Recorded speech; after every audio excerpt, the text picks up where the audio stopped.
ವೀಕ್ಷಕರೇ, ನಾವಿವಾಗ 25ನೇ ವರ್ಷದ ರಜತ ಮಹೋತ್ಸವದ ಸಂದರ್ಭದಲ್ಲಿದ್ದೀವಿ. ಆದರೆ ನಮ್ಮೊಂದಿಗೆ ಇನ್ನೂ ವಿಶೇಷವಾಗಿ ಡಾಕ್ಟರ್ ಪರಿಮಳ ಮೇಡಮ್ ಅವರಿದ್ದಾರೆ. ಅವರು 35 ವರ್ಷದಿಂದ ಈ ಗಾಯತ್ರಿ ತಪೋಭೂಮಿಯ ಮತ್ತು ವಲ್ಲಭ ಚೈತನ್ಯ ಗುರುಗಳ ಡಿವೋಟಿ ಆಗಿದ್ದು, ಅವರು ಈ ಶುಭ ಸಂದರ್ಭದಲ್ಲಿ ಏನು ಮಾತಾಡ್ತಾರೆ ಕೇಳೋಣ ಬನ್ನಿ. ಮೇಡಮ್ ನಮಸ್ತೆ. ನಮಸ್ತೆ ಸರ್. ನಮಸ್ತೆ. ಸುಮಾರು ಹೆಚ್ಚು ಕಡಿಮೆ 1986-87ದಿಂದ ನಾನು ಡಿವೋಟೀಸು. ಗುರುಗಳ ಒಂದು ಅನುಗ್ರಹ ನಮ್ಮ ಮೇಲೆ ಇನ್ನೂವರೆಗೂ ಇದೆ. ಒಂದು ಸಾಮಾನ್ಯ ವರ್ಗದಿಂದ ಹಿಡ್ಕೊಂಡು ನಾನು ಇಲ್ಲಿವರೆಗೂ ಬಂದಿದ್ದು ಅಂದರೆ ಆ ಗುರುಗಳ ಒಂದು ಆಶೀರ್ವಾದ ಕಾರಣ. 24 ಕೋಟಿ ಗಾಯತ್ರಿ ಇದರೊಳಗೂ ಪಾರ್ಟಿಸಿಪೇಟ್ ಇದ್ದೆ. ಹಾಗೂ ಒಂದು ಪ್ರೇರಣೆ ಅಂದರೆ ಗಾಯತ್ರಿ ಬಗ್ಗೆ ಕನ್ನಡ ಗೀತೆಗಳನ್ನು ಮೊದಲಿಗೆ ಹಾಡಿದವಳೆ ನಾನಿಲ್ಲಿ. ಅದು ಕ್ಯಾಸೆಟ್ ಆಗಿದ್ದು 1992 ರಿಲೀಸ್ ಆಗಿತ್ತು. ಅದು ಈಗ ಸುಮಾರು 30 ವರ್ಷ, ಅದಕ್ಕೂ 30 ವರ್ಷಗಳ ಸಂದಿದೆ. ಒಂದು ಖುಷಿ ಏನಂದರೆ, ಗುರುಗಳು ಒಂದು ಅದಮ್ಯ ಶಕ್ತಿಯಿಂದ ಇಲ್ಲಿ ಇದ್ದಾರೆ. ಅವರು ಪಂಚಭೂತದ ಶರೀರ ಇಲ್ಲ ಅಂದರೂ ಸತೇಕ ಅವರ ಒಂದು ಶಕ್ತಿ ನೀವು ಕಾಣ್ಬೋದು ಇಲ್ಲಿ ಎಷ್ಟು ತಯಾರಿ ನಡೆದಿದೆ. ಮೂಲತಃ ಈ ಒಂದು ರಜತ ಮಹೋತ್ಸವದಲ್ಲಿ ನನಗೆ ಒಂದು ಸೇವೆಯನ್ನು ಸಲ್ಲಿಸುವಂಥ ಅವಕಾಶ ಕೊಟ್ಟಿದ್ದಾರೆ.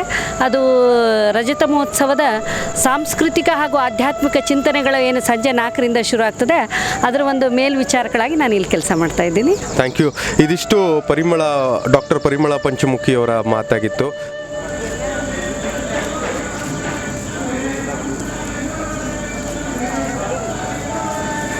ಈಗ ನಮ್ಮೊಂದಿಗೆ ಇದೀಗ ತಾನೇ ವಿವಾಹವಾಗ್ತಿರುವಂಥ ವರ ಇದ್ದಾರೆ. ಅವರು ಈ ಗಾಯತ್ರಿ ತಪೋಭೂಮಿಯ ಗಾಯತ್ರಿ ದೇವಿಯ ಆಶೀರ್ವಾದ ಪಡ್ಕೊಳ್ಳೋದಕ್ಕೆ ಬಂದಿದ್ದಾರೆ. ಅವರನ್ನು ಮಾತಾಡ್ಸೋಣ. ಸರ್ ನಮಸ್ತೆ, ನಿಮ್ಮ ಹೆಸರು? ನನ್ನ ಹೆಸರು ನಿಖೇತ್ ಗಾಗ್ಡೆ. ಇವತ್ತು ಅಂದರೆ ಈ ರಜತ ಮಹೋತ್ಸವದ ಶುಭ ಸಂದರ್ಭದಲ್ಲೇ ನಿಮ್ಮ ವಿವಾಹ ಆಗ್ತಿದೆ. ಇಂಥ ಒಂದು ಶುಭ ಸಂದರ್ಭದಲ್ಲಿ ದೇವಿ ಆಶೀರ್ವಾದ ಪಡ್ಕೊಳ್ಳೋದಕ್ಕೆ ಬಂದಿದ್ದೀರಾ. ಇಲ್ಲಿನ ವ್ಯವಸ್ಥೆ ನೋಡಿ ಏನು ಅನ್ನಿಸ್ತಾ ಇದೆ? ತುಂಬ ಚೆನ್ನಾಗಿದೆ, ಸಂತೋಷ ಅನ್ನಿಸ್ತು ಇಲ್ಲಿ ಬಂದಿದ್ದಕ್ಕೆ. ತುಂಬ ಚೆನ್ನಾಗಿ ಡೆಕೋರೇಷನ್ ಎಲ್ಲ ಆಗಿದೆ. ದೇವರ ಆಶೀರ್ವಾದ ಇರಲಿ ಅಂತ ನಮ್ಮಲ್ಲಿ ಕೇಳ್ಕೊತೀನಿ. ದೇವಿಯ ಆಶೀರ್ವಾದ ನಿಮ್ಮ ಮೇಲಿರಲಿ. ಧನ್ಯವಾದ. Thank you. ನಮ್ಮೊಂದಿಗೆ ವೇದಮಾತೆ ಗಾಯತ್ರಿ ದೇವಿಯ ಶಾಲೆಯಲ್ಲಿ, ಈ ತಪೋಭೂಮಿಯ ಶಾಲೆಯಲ್ಲಿ ಕಾರ್ಯನಿರ್ವಹಿಸುವಂಥ ಶಿಕ್ಷಕಿಯಾಗಿರುವಂಥ ದೀಪಾ ಜಾಲಿಯಾಳ್ ಅವರಿದ್ದಾರೆ. ಅವರು ಈ ಕಾರ್ಯಕ್ರಮದ ಬಗ್ಗೆ ಏನು ಮಾತಾಡ್ತಾರೆ ಕೇಳೋಣ ಬನ್ನಿ. ಮೇಡಮ್ ನಮಸ್ತೆ. ನಮಸ್ಕಾರ ಸರ್. ಗಾಯತ್ರಿ ಮಾತಾ ಕಿ ಜೈ, ವೇದ ಮಾತಾ ಕಿ ಜೈ. ಶ್ರೀ ಗುರುಭ್ಯೋ ನಮಃ. ಓಂ ಭೂರ್ಭುವಸ್ವಃ ತತ್ಸವಿತುರ್ವರೆಣ್ಯಂ ಭರ್ಗೋ ದೇವಸ್ಯ ಧೀಮಹಿ ಧಿಯೋ ಯೋ ನಃ ಪ್ರಚೋದಯಾತ್. ಗುರುಬ್ರಹ್ಮ ಗುರುರ್ವಿಷ್ಣು ಗುರುರ್ದೇವೋ ಮಹೇಶ್ವರಃ ಗುರು ಸಾಕ್ಷಾತ್ ಪರಬ್ರಹ್ಮ ತಸ್ಮೈ ಶ್ರೀ ಗುರುವೇ ನಮಃ.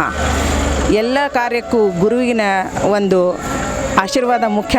ಅದೇ ರೀತಿಯಾಗಿ ಈ ಗಾಯತ್ರಿ ದೇವಿಯನ್ನು 25 ವರ್ಷದ ಹಿಂದಿನಿಂದಲೇ ತಮ್ಮ ತಪೋಬಲದಿಂದ ಈ ಗಾಯತ್ರಿ ಭೂಮಿಯಲ್ಲಿ ಸ್ಥಾಪನೆ ಮಾಡಿ 25 ವರ್ಷಗಳು ಕಳೆದು ಅಪಾರ ಬಂಧು ಸದ್ಭಕ್ತರನ್ನು ಹೊಂದಿರುವಂಥ ನಮ್ಮ ವಲ್ಲಭ ಚೈತನ್ಯ ಗುರು ಮಹಾರಾಜರಿಗೆ ನಮನಗಳನ್ನು ಸಲ್ಲಿಸುತ್ತಾ ನಾನು ಈಗ ತಮ್ಮ ಮುಂದೆ ನಮ್ಮ ವೇದ ಮಾತಾ ಸ್ಕೂಲು ಹಾಗೂ ಗಾಯತ್ರಿ ತಪೋಭೂಮಿ ಬಗ್ಗೆ ಒಂದೆರಡು ಮಾತುಗಳನ್ನ ಹೇಳಿ ಇಚ್ಛೆಪಡ್ತೀನಿ. ಕೆಲಸ ಮಾಡಲಿಕ್ಕೆ ನನಗೆ ಹಿಂದಿನ ಪೂರ್ವಜನ್ಮದ ಒಂದು ಪುಣ್ಯ ಇರಬಹುದು. ಅದಕ್ಕಾಗಿ ದೇವಿ ನನ್ನ ಇಲ್ಲಿ ಒಂದು ಸೇವೆಗೆ ಕರೆಸಿಕೊಂಡಿದ್ದಾಳೆ. ನಾನು ಇಲ್ಲಿ ಮೊದಲು ಕಾರ್ಯನಿರ್ವಹಿಸಿದ್ದು ಕೋಆರ್ಡಿನೇಟರ್ ಅಂತ ಬಂದಿದ್ದು. ಆಮೇಲೆ ಸ್ಕೂಲ್ ಡೆವಲಪ್ಮೆಂಟ್ ಸಲುವಾಗಿ ಇಲ್ಲಿ ಮಾಡಿದ್ದಾರೆ. ಚೈತನ್ಯ ವಲ್ಲಭ ಗುರುಗಳು ಸುತ್ತಮುತ್ತ ಹಳ್ಳಿಯಲ್ಲಿರುವಂಥ ಬಡ ಮಕ್ಕಳಿಗೋಸ್ಕರವಾಗಿ ಒಂದು ಸಂಸ್ಕಾರ, ಸಂಸ್ಕೃತಿ, ಎಲ್ಲ ರೀತಿಯ ಒಂದು ಮಕ್ಕಳಿಗೆ ಶಿಕ್ಷಣ ಸಿಗಬೇಕು ಅಂತ ಕರೆಸಿದ್ದಾರೆ ನನ್ನ ಇಲ್ಲಿ. ಅದಕ್ಕೆ ಮಕ್ಕಳಿಗೆ ನಾವು ಈಗ ಸ್ಕೂಲಲ್ಲಿ ಹಿಂದಿ, ಸಂಸ್ಕೃತ, ಶ್ಲೋಕ, ಮಂತ್ರ, ಇದರೊಂದಿಗೆ ಏಕಶ್ಲೋಕಿ ರಾಮಾಯಣ, ಮಹಾಭಾರತ ಹಾಗೂ ಭಾಗವತ ಸಕಟ ಎಲ್ಲ ಕಲಿಸುತ್ತಿದ್ದು, ಸಂಸ್ಕೃತದಲ್ಲಿ ಮಕ್ಕಳು 100ರವರೆಗೂ ಅಂಕಿಗಳನ್ನು ಕೂಡ ಹೇಳ್ತಾ ಇದ್ದಾರೆ. ಆ್ಯಕ್ಚುಲಿ ನಮ್ಮದು ಇಂಗ್ಲೀಷ್ ಮೀಡಿಯಂ ಸ್ಕೂಲ್ ಆಗಿದ್ದರೂ ಕೂಡ ನಮ್ಮಲ್ಲಿ 4 ಭಾಷೆಗಳನ್ನು ಸುಲಭವಾಗಿ ಮಕ್ಕಳು ಕಲಿತಾ ಇದ್ದಾರೆ. ಅದರಂತೆ ಗುರುಗಳ ಹಾಗೂ ದೇವಿಯ ಆಶೀರ್ವಾದದಿಂದ ಇನ್ನೂ ಹೆಚ್ಚಿನ ಸಂಖ್ಯೆಯಲ್ಲಿ ಮಕ್ಕಳನ್ನು ಮುಂದೆ ಒಯ್ಯುತ್ತಿದ್ದೇವೆ. ಈಗ 50ರಿಂದ 250 ಮಕ್ಕಳು ಇಲ್ಲಿ ಕಲಿಯುತ್ತಿದ್ದು, ಊಟ, ವಸತಿ ಹಾಗೂ ಎಲ್ಲ ರೀತಿಯ ಸೌಕರ್ಯಗಳನ್ನು ಈ ಮಠದಿಂದ ಕೊಡುತ್ತಿದ್ದಾರೆ. ಧನ್ಯವಾದ ಮೇಡಮ್. ಇದಿಷ್ಟು ಮೇಡಮ್ ಅವರ ಮಾತಾಗಿತ್ತು. ಹೀಗೆ ಧನ್ಯವಾದವನ್ನು ತಿಳಿಸ್ತಾ ಇದ್ದೀವಿ. ಧನ್ಯವಾದ.